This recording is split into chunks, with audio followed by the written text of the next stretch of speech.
Taylor Swift is one of the hottest acts around, a nominee this week for Entertainer of the Year. Tonight, News Channel 5 investigates who's getting the tickets you want to her shows.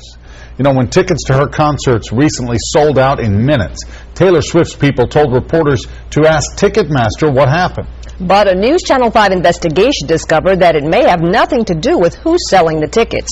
For 7 months now, our investigative team has been digging into Nashville's concert ticket secrets, and Taylor Swift's concerts demonstrate how a lot of tickets may be sold before you ever have a chance to buy them. Tonight, our chief investigative reporter Phil Williams reveals who got which seats. The night that country sensation Taylor Swift brought her Fearless tour back to Nashville, I hate that stupid pickup truck. 5-year-old Jasmine Knoll was stuck at home without a ticket. Oh, I keep my fingers off trying to get it to go through.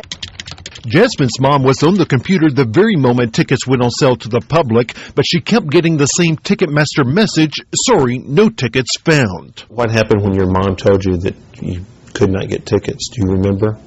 I just ran to my room and cried my eyes out. You cried your eyes out. And for those lucky enough to get seats, I love Taylor Swift! there often wasn't much of a choice. They answered the phone at 2 minutes after 10, and level 305 was the best available seats. Welcome to the Fearless Tour 2009! What Taylor Swift and her people never told her adoring fans was what our investigation discovered, that they may never have had a shot at some of the best seats in the house. People don't want to believe that they really can't get a good seat, that they really can't get ahead.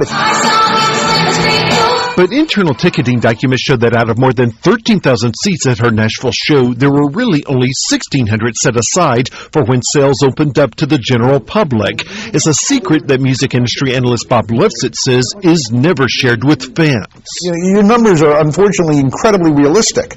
You know, people would be shocked. They said, well, I saw the ad, tickets are finally on sale, and I got a crappy seat. What happened? So it's about truth in advertising. American Express card members only. Taylor Swift's tour was advertised as an American Express event.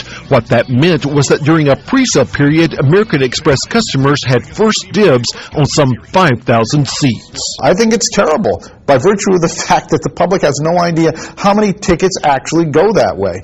You ready to get this started?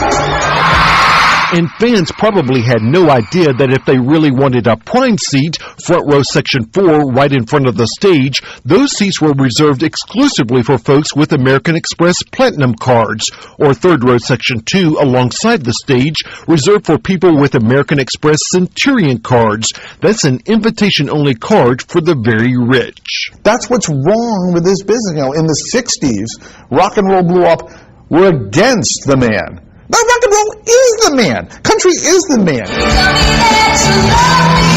Taylor's team says it was a deal that they struck to help keep the top price of their tickets at $49.50. But on websites like Ticketmaster's Tickets Now, we found 8 tickets being scalped for $183 each. Those seats, Section 4, Row 5, had also been reserved for Platinum card holders. It's a full-time job keeping up with all the organizations I must be a member of to get a pre-sale. And it becomes an advertising thing, and I believe that is heinous. Taylor Swift's people also set aside another 2,500 seats for fans who got a special pre-sale code through her website, which sounds great. The problem is, online you cannot tell the difference between a fan and a scalper. I'm Taylor. And that's where our investigation found the most stunning numbers. For example, 2 tickets on the front row section 2 were allocated for sale through Taylor's fan club for $49.50, but they were immediately listed on Tickets Now for $1,177 a seat. And the same thing happened with tickets allocated for opening act Kelly Pickler's fan club. That club, also operated by Ticketmaster, charges $20 for a membership with a promise of access to ticket pre-sales for diehard fans. But we found seats in Section 1, Row 5, which also sold for $49.50, listed on Tickets Now for $749 each. And they got all these tickets, and for the price that they're going for, I think there's something wrong.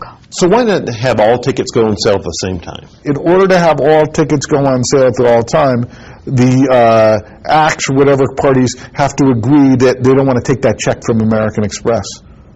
They don't want to take that check from the fan club. And the acts are greedy. They want that money.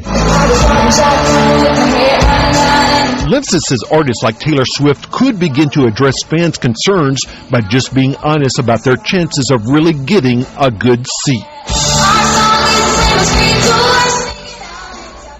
Now, this afternoon, a member of Taylor's management team told me they had tried to come up with a system that would give fans good seats at a good price, but it just has not worked out like they wanted. He says they're now looking at some new approaches for 2011, including possibly having all tickets go on sale at the same time.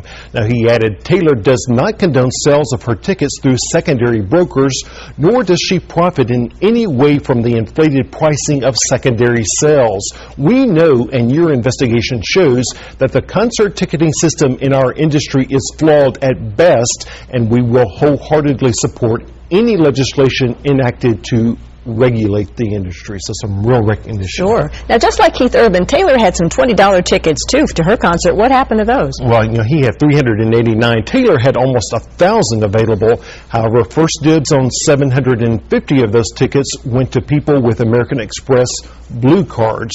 We hope to sit down with a member of Taylor's team tomorrow to get more of her side of the story. Can't wait to hear that. Thanks, Phil.